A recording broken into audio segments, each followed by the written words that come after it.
Hey guys, and welcome back to the channel. Today we're going to talk about the new facelifted Hyundai Palisade.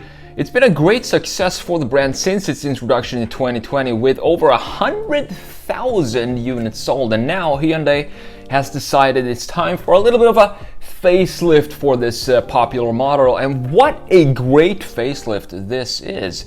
You know the drill. I'm going to show you the changes in design from the front, side and rear, in addition to the updated interior, which I think we're going to have a look at here as well. And I'm going to share my opinion on this new face, but first let's have a look at some of the spec and tech updates, because I think that's where the major changes are for the 2023 model, in addition to the front face, obviously. So the powertrain won't change. It stays the same for the facelifted 2023 model with the 3.8 liter V6, putting down 291 horsepower and 262 pound-feet of torque, connected to an 8-speed automatic transmission, so nothing changes there. However, on the inside, you now get a 12-inch infotainment screen as standard, and you can option for a digital rear view mirror, which I think is really cool. I love those things. It's super helpful to really get a clear vision of what's behind you. There's also an upgraded, quicker wireless charging. You can use your smartphone to lock, unlock, and even start the car as an option. On top of all that, the Palisade also gets equipped with a Wi-Fi hotspot for the first time ever in a Hyundai. So pricing for the facelifted 2023 is expected to go up a little bit over the current version, which starts at $35,000 and goes all the way up to $49,500 for the top of the line calligraphy trim. So now let's have a look at this design right here. Let's jump into Photoshop. Start with the biggest changes, which is of course the front fascia. Let me walk you through what actually happened here, what I like about the new face. First, we have the 2020 model, and it feels like this just came out yesterday, but then I guess Hyundai wanted to refresh this and keep it popular because it's selling so well. As I said in the beginning, 160,000 cars sold of this model specifically. So let's talk about the first generation right here. This is, to me, typical South Korean design. You have a lot of different flow in this design and a lot of different, for example, look at this chrome or silver piece right here, silver trim piece. It has a lot of different thicknesses in it depending on where you look at it. So up here, you can see that it's a little thinner, and it gets the thinnest up here at the top, and it looks pretty cool. It's a cool design, a lot of styling going in. That's why I love South Korean design, because they are having fun with their designs and they're actually styling their cars for the sake of having some cool lines. It's not Volkswagen where every single line needs to have a specific purpose, very German. South Korea is kind of the opposite to that. You can definitely see that right here in the Palisade.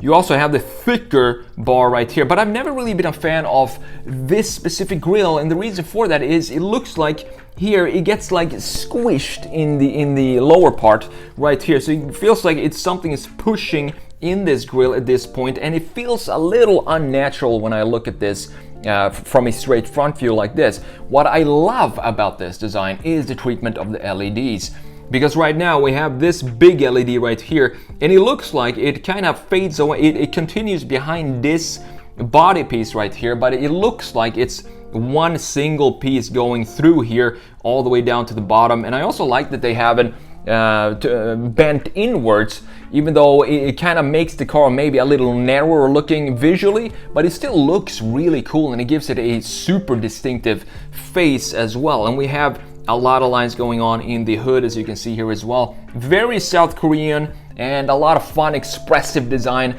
that we're used to seeing from Hyundais and Kias these days. Another big trend that this Palisade has is that we have the headlights right in the lower part of the bumper. I'm not sure how low you can go with these headlights, because of regulations and stuff, but this seems to sit pretty much smack in the middle when it comes to the height of the front face, and it looks good. I think this piece, usually it looks a little afterthoughty in some cars, but in the Palisade it looks really good, and it looks integrated. It feels integrated in the front end with all the other graphic features. And lower part, the lowest part right here, clean design on the old Palisade. It looks really cool as well. and clean lines at the bottom with the silver piece connecting this graphic that is the framing of the grille. Have some silver piece down there at the bottom as well. So not a bad design, but looking at the new one, look at how clean how good of a facelift this is. They kind of took the old one and just cleaned it up and made it more architectural and more, the graphics now fits even better with each other and feels way more connected than they did up here in the previous pre-facelift. So I think this actually became, I would want to say it became more American because of all these horizontal lines that we have right here and vertical lines as well. It feels a lot more American this way. Boxy front face, less South Korean, cleaned up to maybe suit the American market more. I'm not sure if that's the case. This is selling a lot here in the US as well, so I think maybe they want to appeal even more to the US type of design language by cleaning this up and adding these horizontal and vertical lines in the front end and the graphics.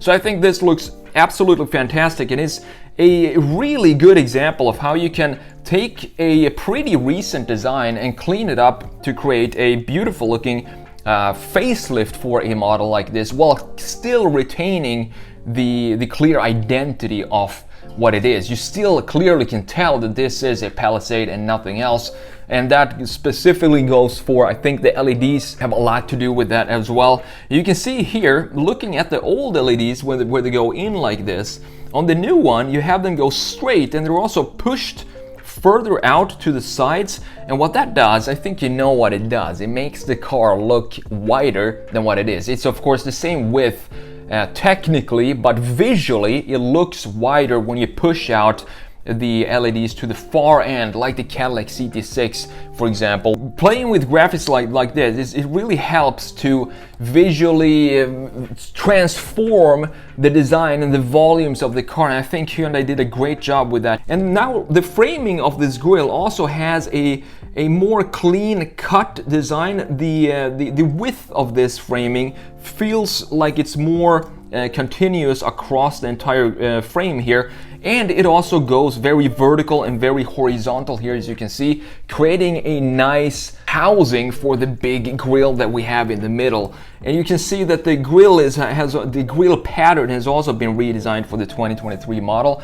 I do prefer this design. I'm not sure what these are though, if these are actually lit up or if they're just pieces of metal or plastic there, because as you can see we still have the headlights down here, but now they're switched sides with the LED. So instead of having them on the outside of the LED this time, we have them on the inside. So here we have them on the outside of the LED, and now they're just switched places to kind of be further in towards the grille at this point. Another thing that I really like about the facelift is if you look at this part of the old one, you have this section with a lot of graphics, a lot of curvatures and different thicknesses of the graphics and so on, and it doesn't really connect with this bottom part in any way. You do have this line, maybe you can find some connection here, but it's not clear at all. Looking at the new facelift, you can clearly see that this line now goes in to the front part as well and creates an even better connection to this lower part that we have right here on the 2023 model, in addition to this graphic that we have in the grille now also continues down in the lower part. It's a really good facelift in my opinion for these reasons, that you can still tell that it is a Palisade, but the graphics has just been polished up a little bit and make this car and the design and the facelift more in line with the designs of the cars in the market it's being sold in. So let's have a look at the side view. There's not really a lot of changes here in the side view, and I talked about this in yesterday's video on the Sketch Monkey channel about the BMW X7, that a lot of companies focus when they facelift a car. I mean, it's called a facelift, so I kind of get it. You lift the face, that's what you're focusing on, and the face is always going to be the strongest personality that you can get out of a car when you're looking at it. It's going to be the face of the car, but there's a lot of attention going only on the front face, and there's really nothing else going on change-wise here. In the side of the Palisade, we have the same kind of lines that we have on the original one. Even the trim pieces, as you can see right here, for example, this chrome piece dipping down right here, we have the same chrome piece here, no changes here. I kind of like that it only goes to this point and doesn't continue all the way back here.